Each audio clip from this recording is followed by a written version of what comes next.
الحمدللہ رب العالمین۔ آئیے ہم اور آپ بارگاہ رسالت مآب صلی اللہ علیہ وسلم میں درود و سلام کا نذرانِ عقیدت پیش کریں اور پڑھیں۔ اللہم صلی علی سیدنا و مولانا محمد معدن الجود والکرم علیہ کرام اجمعین۔ حضرات، جیسا کہ آپ سب کو معلوم ہے، کل عزیزم الطاف صاحب کے چھوٹے بھائی کا نکاح ہونا ہے۔ اسی مناسبت سے انہوں نے اس محفل پاک کو بطور شکرانہ سجایا ہے۔ اللہ تبارک و تعالی اپنے حبیب پاک کے طفیل اس محفل کو شرف قبول عطا فرمائے۔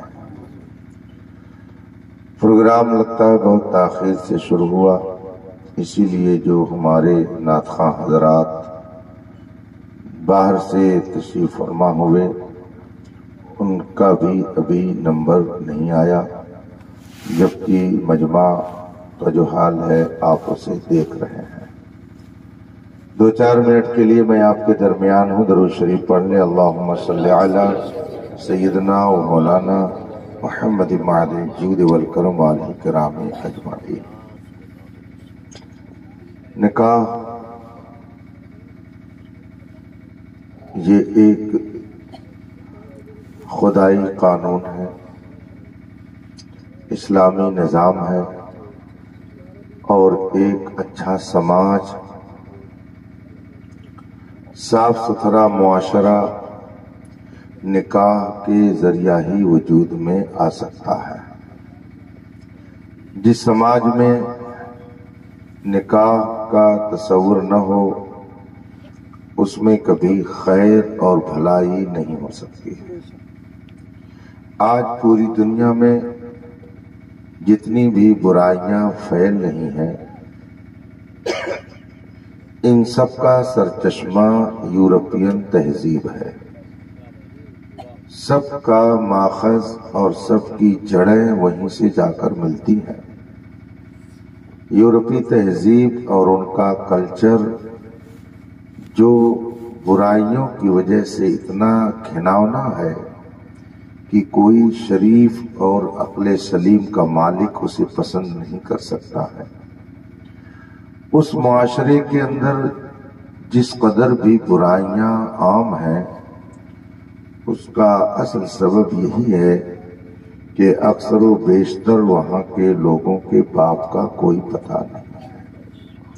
یہ میں نہیں کہتا، یہ باقاعدہ میڈیا ان کا بولتا ہے، اخبار کہتا ہے کہ یورپ و امریکہ میں 60 سے 70% لوگ ایسے ہیں جن کے باپ کا پتہ نہیں ہے۔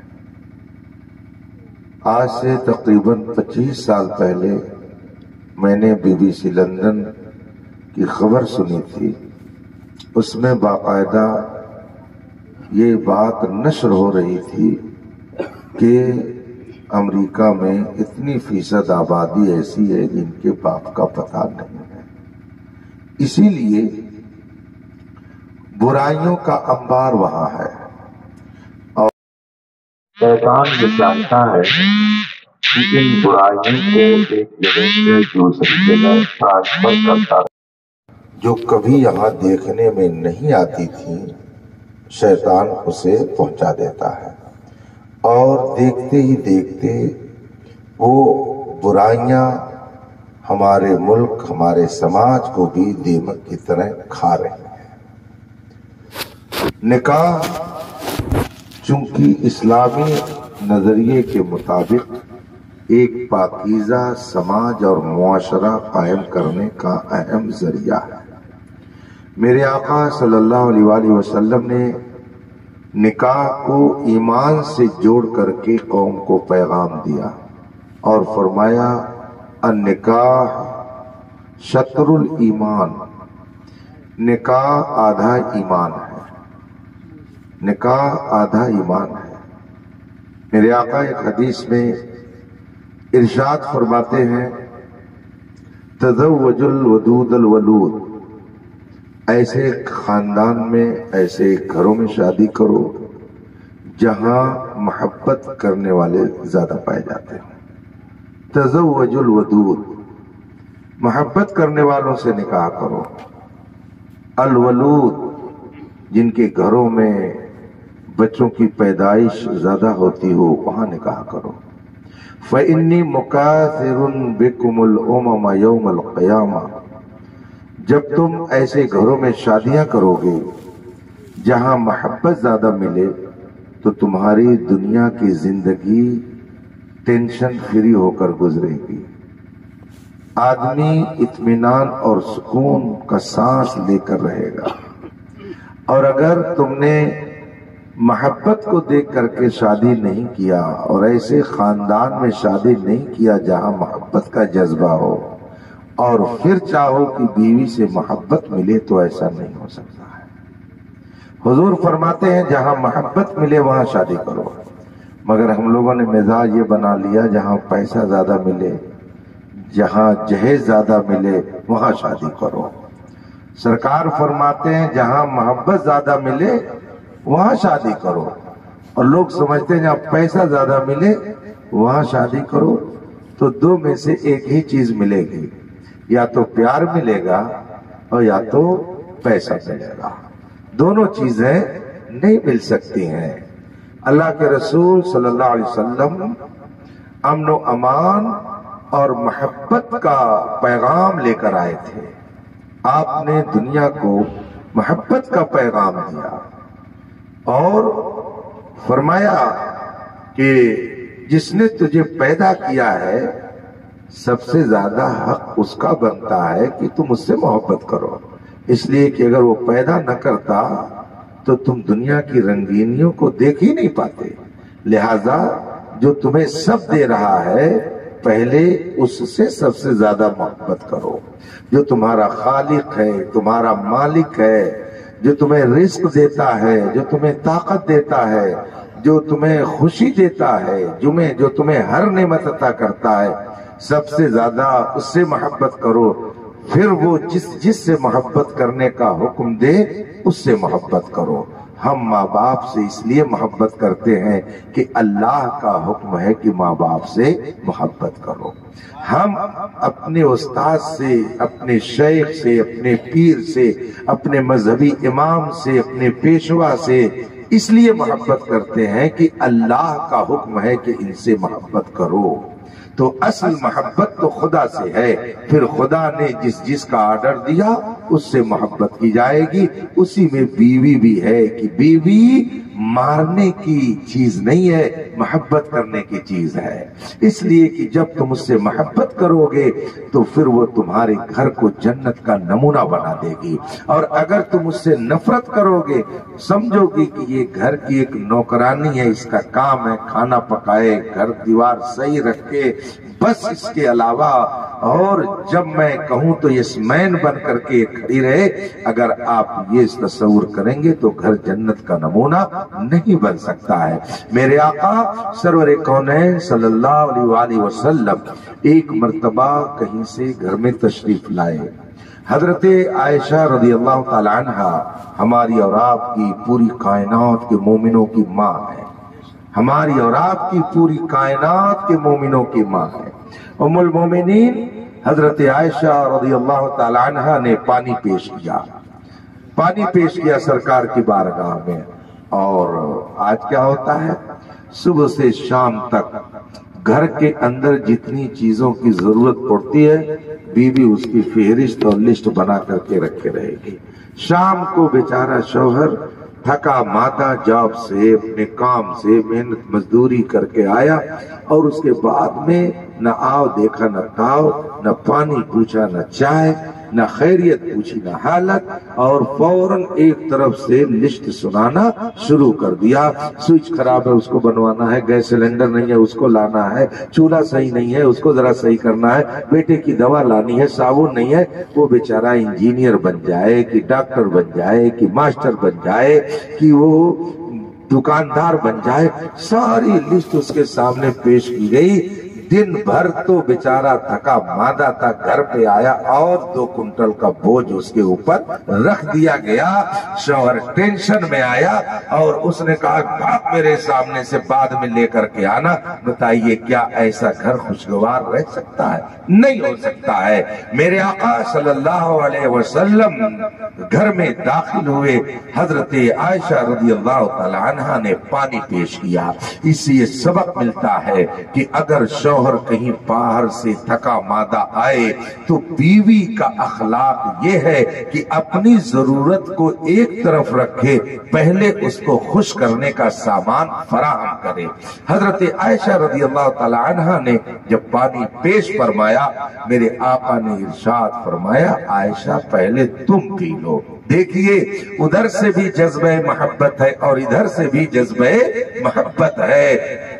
फरमाया आयशा पहले तुम पानी पी लो। हजरत आयशा अर्ज करती है नहीं या रसूलल्लाह, मैंने आपके लिए पानी हाजिर किया है, पानी आप पिए। मेरे आका ने फरमाया नहीं आयशा, तो पहले तुम पानी पियो। हुक्म के मुताबिक हजरत आयशा रज़ी अल्लाह ताला अन्हा ने पानी पी लिया और फिर उसी बर्तन में पानी लेकर हुजूर की बारगाह में दोबारा पहुंची तो मेरे आका ने फौरन नहीं पानी पिया। सुभान अल्लाह, क्या शानदार जिंदगी का तरीका मेरे आका ने अता फरमाया। इरशाद फरमाते आयशा ये बताओ कि तुमने कहाँ मुंह लगा के पानी पिया है, तुमने बर्तन में मुंह कहाँ लगा के पानी पिया है? जब हजरत आयशा रज़ी अल्लाह ताला अन्हा ने फरमाया या रसूल अल्लाह, मैंने यहाँ मुंह लगा के पानी पिया है, तो जहां उन्होंने बताया था सरकार ने वहीं मुंह लगा के पानी पीना शुरू फरमा दिया। ये है वो जज्बे मोहब्बत जो घर के अंदर मेरे मुस्तफा ने करके बताया है। लाओ दुनिया का कोई रहनुमा, लाओ दुनिया का कोई रिफॉर्मर, लाओ दुनिया का कोई पेशवा कि जो ऐसी खुशगवार जिंदगी पेश कर सके जो मेरे मुस्तफा ने पेश फरमाई है। हजरत आयशा रज़ी अल्लाह ताला अन्हा फरमाती हैं कि मेरे आका सरवरे कौनैन हम लोगों के साथ किस तरह पेश आते थे। फरमाती हैं कि एक मौके पर मुझे मेरे आका सफर में लेके गए, जबकि सहाबा की जमात भी साथ में थी और एक जगह पड़ाव पड़ा, एक जगह लोग ठहरे और जब चलने की बारी आई तो सरकार ने सहाबा से फरमा दिया कि आप लोग आगे चलिए। चुनांचे सहाबा आगे बढ़ गए, पूरा मैदान खाली हो गया। अब आका करीम सल्लल्लाहु अलैहि वसल्लम ने हजरत आयशा रज़ी अल्लाह ताला अन्हा से इरशाद फरमाया आयशा इधर आओ। हजरत आयशा फरमाती हैं कि हुजूर की तलब पर मैं पहुंची तो सरकार ने फरमाया आयशा देखो वो पत्थर का निशान है, तो क्या तुम मेरे साथ एक वक्त एक ही वक्त में दौड़ना चाहती हो ताकि ये देखा जाए कि उस निशान पर पहले कौन पहुंचता है? हजरत आयशा अर्ज करते हैं हाँ या रसूल अल्लाह, बिल्कुल दौड़ूंगी मैं आपके साथ। चुनांचे जो निशान मुतय्यन कर दिया सरकार ने, जैसे आपने देखा होगा बच्चे खेलते हैं कि देखें वहां पहले कौन पहुंचता है। हजरत आयशा फरमाती हैं मेरे सरकार मुझको खुश करने के लिए कैसे कैसे तरीके अपनाते थे। फरमाया आयशा चलो दोनों साथ में दौड़ते हैं। हजरत आयशा भी तैयार हो गई, हाँ या रसूल अल्लाह बिल्कुल दौड़ूंगी। अब दोनों ने जब साथ दौड़ना शुरू किया तो हजरत आयशा फरमाती हैं मेरा जिस्म जरा हल्का था तो मैं तेज दौड़ करके उस निशान पे पहले पहुंच गई और जब मैं वहां पहुंच गई तो मैंने वहां से मुस्कुरा कर सरकार से अर्ज की या रसूल अल्लाह मैंने तो पहले यहाँ पर अपने आप को लाके खड़ा कर दिया। मेरे आका सल्लल्लाहु अलैहि वसल्लम ने मुस्कुरा करके जवाब दिया, फरमाया हाँ चलो तुम आगे बढ़ गई। अब हजरत आयशा फरमाती हैं कि एक जमाने के बाद फिर सरकार मुझको सफर में लेकर चले और फिर वही मंजर सहाबा से सरकार ने फरमाया आगे बढ़ जाओ। सहाबा आगे बढ़ गए, पूरा मैदान खाली हो गया। अब मेरे आका सल्लल्लाहु अलैहि वसल्लम ने मुझे बुलाया। हजरत आयशा फरमाती फरमाती हैं और फिर सरकार ने फरमाया आयशा चलो आज भी दौड़ोगी, उस निशान पर देखें कौन पहले पहुंचता है। हजरत आयशा अर्ज करती है हाँ या रसूल अल्लाह, बिल्कुल मैं आपके साथ दौड़ूंगी, देखें कौन आगे वहां पहुंच जाता है। अब हजरत आयशा फरमाती हैं कि सरकार दो आलम सल्लल्लाहु अलैहि वसल्लम और मैं दोनों ने एक साथ दौड़ना शुरू किया। अब की बार मेरा जिस्म कुछ वजनी हो गया था तो मुझे चलने में थोड़ी सी दिक्कत महसूस हुई। अब की बार सरकार पहले वहां पहुंच गए और मैं पीछे रह गई। अब मेरे आका मुस्कुरा करके मुझसे फरमाते आयशा देखो उस दिन का बदला आज मैंने तुमसे ले लिया कि नहीं ले लिया। ये मेरे मुस्तफा की जिंदगी थी, इसीलिए सरकार ने इरशाद फरमाया खैरुकुम ले अहली, तुम में का एक क्लास का इंसान वो है जो अपने बाल बच्चों में बाअखलाक बन करके रहे। तुम में के सबसे बेहतरीन इंसान वो है जो अपने घर में शानदार जिंदगी गुजारे। दूसरों से तो मुस्कुरा करके बात करना आसान है, मगर सगे भाई से मुस्कुरा करके बात करना, अपनी बहन की जरूरत को मुस्कुरा करके पूरी कर देना, ये बहुत मुश्किल है। आप चौराहे पर चले जाएं और बैठ जाएं। हमारे सेठ मुश्ताक साहब बैठे हैं, अब इनके पास 4 लोग बैठ गए, ए जरा चाय ले आओ, उधर से जरा पानी ले आओ, उधर से जरा सेब काट के लाओ। भाई देखो किसी बच्चे के मुंह में पानी नहीं आना चाहिए सेब का नाम सुन करके, मैं मिसाल दे रहा हूँ। उधर से सेब ले आओ। अब वहां पता चला कि 1000 का बिल बना दिया गया और इन्होंने मुस्कुरा करके चलो दे दिया कि दोस्तों ने खा लिया। लेकिन आजमा करके देख लीजिएगा, अगर आप घर आ गए और बहन ने कह दिया बाबू जरा 200 रुपए की जरूरत है, अरे अभी तो चले आ रहे हैं, आते ही फौरन तुमने फरमाइश शुरू कर दिया, तो दोस्त पर 1000 रुपया खर्च करता है आदमी मुस्कुरा करके, मगर बहन की जरूरत को पूरी करने में उसे तकलीफ होती है। बेटी की जरूरत पूरी कर देगा, मगर माँ अगर कहे कि बेटे मुझे 200 रुपए की जरूरत है, अम्मा मैं ही एक मिलता हूँ क्या, और छोटका बाबू है उससे क्यों नहीं मांगती हो, फला से क्यों नहीं कहती हो, फौरन वो अपनी बात पेश करने लगेगा। तो दूसरों के साथ मुस्कुरा करके जिंदगी गुजारना आसान है, मगर जिस घर में आदमी हमेशा रहता है उसमें मुस्कुरा करके जो जिंदगी गुजारे, मेरे मुस्तफा फरमाते हैं वही सबसे बेहतरीन। और आगे फिर रसूल पाक सल्लल्लाहु अलैहि वसल्लम ने इरशाद फरमाया, फरमाते हैं मेरे आका सल्लल्लाहु अलैहि वसल्लम व अना खैरुकुम ले अहली, और याद रखो हुजूर फरमाते हैं तुम में सबसे बेहतर वो है जो अपने घर वालों के लिए बेहतर हो। फिर सरकार फरमाते कि याद रखो तुम में सबसे बेहतर मैं अपने घर वालों के लिए हूँ, इसलिए कि जो जिंदगी मैं पेश कर दूंगा वो तुम्हें कोई नहीं पेश कर सकता है। मेरी जिंदगी कयामत तक के इंसानों के लिए नमूने है। खुदा का शुक्र है कि हम उस नबी के मानने वाले हैं जिसने अंदर और बाहर की जिंदगी गुजारने का हर तरीका हमें अता फरमा दिया है, और अगर हमने उस तरह से जिंदगी गुजारी तो कुरान का ऐलान है वमन युतिइल्लाह व रसूलहु फक़द फाज़ फौज़न अज़ीमा, जिसने अल्लाह रसूल की इताअत करके जिंदगी गुजारी वो बिला शुबहा बहुत शानदार कामयाबी से हमकनार किया जाएगा। अल्लाह तबारक व तआला अपने हबीब के तुफैल हम सबको सही माना में मुसलमान बनकर जिंदगी गुजारने की तौफीक अता फरमाए। निकाह हो या और कोई तकरीब हो, इस्लाम ये चाहता है कि मेरे मानने वाले मेरे तरीके के मुताबिक अमल करें। इस्लाम ये चाहता है कि अगर आप कलमा पढ़ रहे हैं और आप एक अलग कौम है तो आपकी तहजीब, आपका कल्चर, आपका तौर तरीका वो होना चाहिए जिससे पता चले कि आप कौन हैं। आजकल शादी के मौके पर हमारे नौजवानों ने जितनी खुराफात पैदा कर डाली है उसी का ये नतीजा है कि शादियों की बरकतें खत्म हो गई और आने वाली जिंदगी तबाह कुन हो गई। आए दिन मेरे पास सवाल आता रहता। अभी मैं रास्ते में था, रास्ते में मेरे पास फोन आया महाराष्ट्र पूना के इलाके से, हजरत ऐसा हुआ, फिर ऐसा हुआ, फिर ऐसा हुआ, लड़की ने माँ बाप की नाफरमानी की, फिर ये किया, और उसके बाद 2 साल गुजर गए, फिर लड़की जब तबाही के दहाने पर पहुंच गई तो उसने बाप को फोन किया कि मैं घर आना चाहती हूँ, मेरी जिंदगी दुश्वार हो गई है और मैं अब अपनी जिंदगी से तंग आ चुकी हूँ। अब घर वाले उसको लाना चाहते मगर गांव के लोग कहते हैं कि नहीं नहीं, अब तुम्हें नहीं आना है, हम तुमको समाज में नहीं रखेंगे। हजरत कोई सूरत बता दीजिए ताकि समाज में रहने के काबिल हो जाए।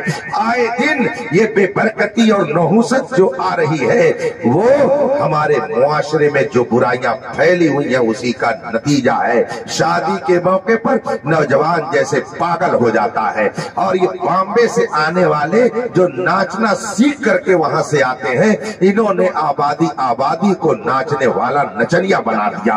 बल्कि इस वक्त एक बुराई और मैं देख रहा हूं जो अब तक हमारे मुआशरे में नहीं थी कि शादी जैसे कल होनी है जिसको हमारे यहाँ रज जगह बोलते, आज की जो शब है पता नहीं कहां से ये बिदात आ गई है कि सब पीला पीला कपड़ा पहन करके एक दूसरे को हल्दी लगाएंगे, तरह तरह की खुराफात करेंगे। बताइए, मेरे आका इरशाद फरमाते हैं, मन तशब्बह बिकौमिन फहुवा मिनहुम, जो किसी कौम का तरीका इख्तियार करे वो उसी में से शुमार कर दिया जाता है, वो उसी में का हो जाता है। ये मेरे रसूल फरमाते हैं, मेरे आका का इरशाद है। याद रखिए, अगर आप मुसलमान हैं, कलमा पढ़ते हैं तो न आपका खुदा पर एहसान है, न रसूल खुदा पर एहसान है, न कौमे मुस्लिम पर एहसान है, न इस्लाम पर एहसान है, न किसी सुन्नी आलिम पर एहसान है। आप अगर सुन्नी हैं तो ये किसी आलिम पर आपका एहसान नहीं है। आप अगर मुसलमान हैं तो अल्लाह और रसूल पर एहसान नहीं है।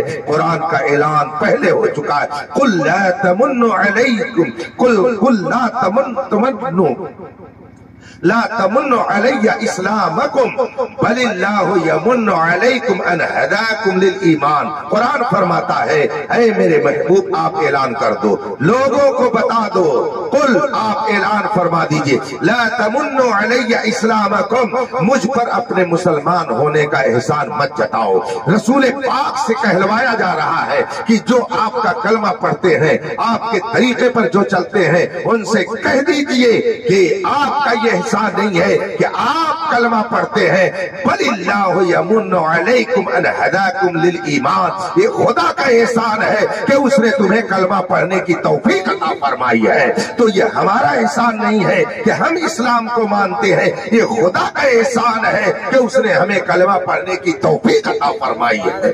जिसे चाहा अपना बना लिया, जिसे चाहा दर पे बुला लिया, ये बड़े करम के हैं फैसले, ये बड़े नसीब की बात है। तो अगर आप मुसलमान हैं तो ये मत समझिए कि आलिम पर या कौम पर आपका एहसान है, ये आपका अपने ऊपर एहसान है कि आप अपने आप को जहन्नम की आग से बचाने का इंतजाम किए हुए हैं। अल्लाह तबारक व तआला हमें बुराइयों से दूर रहने की तौफीक अता फरमाए। बड़े बूढ़ों को चाहिए कि जब बच्चे कोई गलत रस्म राइज करें तो उसको सख्त से रोकें, मना करें, ये न कहे क्या बताएं, अरे वो दरूद शरीफ पढ़ लीजिए, अल्लाह और न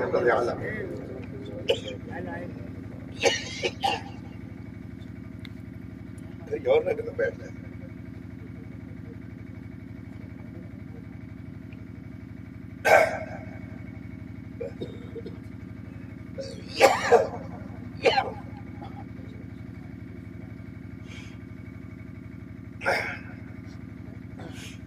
दरूद शरीफ पढ़ लीजिए, अल्लाहुम्मा सल्ली अला सय्यिदना मौलाना मुहम्मद मादी जूद वल करम। कुछ लोग कहते हैं, क्या बताएं, वो दुल्हावा का पप्पा जो है वो बगैर मोरे बताए डीजे बांध दी, उनका पता ही नहीं रहा। अब लेके घर पे आ गया तो क्या करें? वाह भाई वाह, चूफा पैसा लेने के चक्कर में रहता है, हमको मालूम है। शादी के मौके पर वो पैसा वसूलने के चक्कर में रहता है। उसके पास इतना पैसा नहीं है कि बगैर आपके बताए वो डीजे बांध देगा। ये एक बहाना है जो शैतान सिखाता है, बुराई फैलाने का एक तरीका है। इस्लाम में जितनी भी खुराफात लोगों ने पैदा की है उनमें से अक्सर व बेशतर दूसरों को देख करके मुसलमानों ने अपने मुआशरे में वो बुराइयां पैदा की। आहिस्ता आहिस्ता ये हल्दी की रस्म भी मुसलमानों में फैल रही है। अब ये कहां से लेकर के आए, इसकी तहकीक करनी पड़ेगी।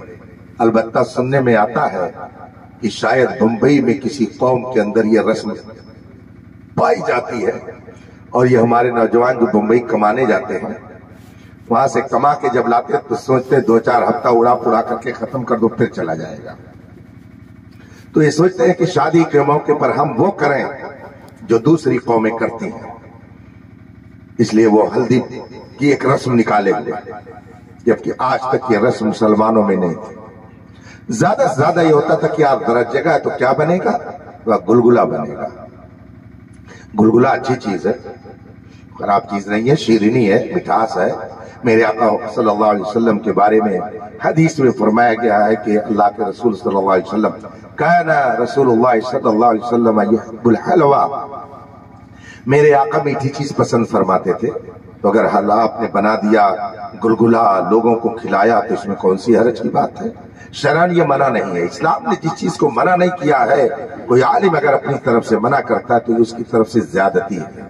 शरअ ने इसको मना नहीं किया है आप गुलगुला बनाएं, औरतें घर में गुलगुला पकाएं, बल्कि अगर वो ऐसे अशआर गाएं कि जिन अशार में कोई कुफरी बात ना हो, कोई हराम बात ना हो, और आवाज बाहर न जाए, औरतें आपस में सुने, तो इसमें भी कोई हरज की बात नहीं है। शरअ ने इसकी इजाजत दी है। शरीयत ने खुशी के इजहार से आपको रोका नहीं है।